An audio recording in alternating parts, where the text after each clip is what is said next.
وہ فالس، سب سے پہلی جو اس کی تھی بنیادی شرط وہ تھی کہ کسی بھی نیوز کا پبلش ہونا، سب سے پہلے اس کا پبلش ہونا ڈیفامیشن آرڈیننس میں آئے گا، پبلش ہونے کے ساتھ اس نیوز کا فالس اور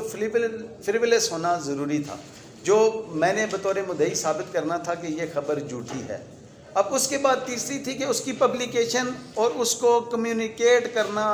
کسی اور کو، صرف اس کا پبلش ہو جانا ہی کافی ہوتا ہے۔ اگر پبلیکیشن ثابت ہو جائے تو اس کے بعد ڈیمیجز جو ہیں آٹومیٹکلی اس کے ثابت ہو جاتے ہیں۔ تو اس میں سیکشن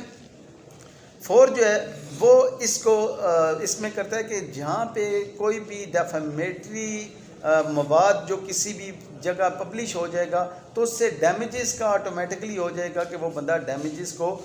ڈیزرو کرتا ہے، یعنی اگر ڈیمیجز ڈیمیج ہونا پروو ہو جائے گا اگر اس کی پبلیکیشن اور اس کا فالس ہونا پروو ہو گیا۔ سیکشن 5 جو ہے وہ ڈیفینسز پرووائڈ کرتا ہے۔ Section 5 of the defamation ordinance 2002 ان تمام میں ڈیفینسز میں کسی ایک ڈیفینس کو بھی جو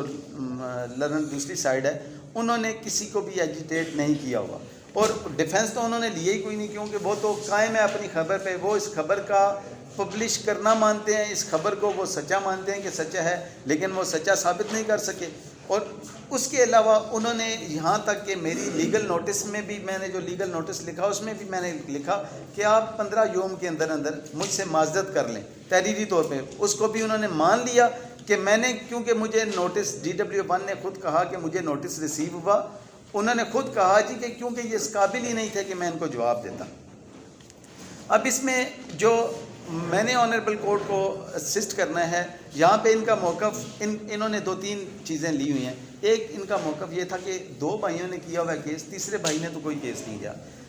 یہ جورسڈکشن کے حوالے سے اور کاز آف ایکشن کے حوالے سے اس پہ PLD 2015 سپریم کورٹ 42 ہے، اس میں ڈیفائن کیا گیا کہ اب لازمی نہیں کہ اب اس میں نا جو پلینٹف ہے اس کو اتھورائزڈ کر دیا گیا، اس کو رائٹ دے دیا گیا کہ وہ جب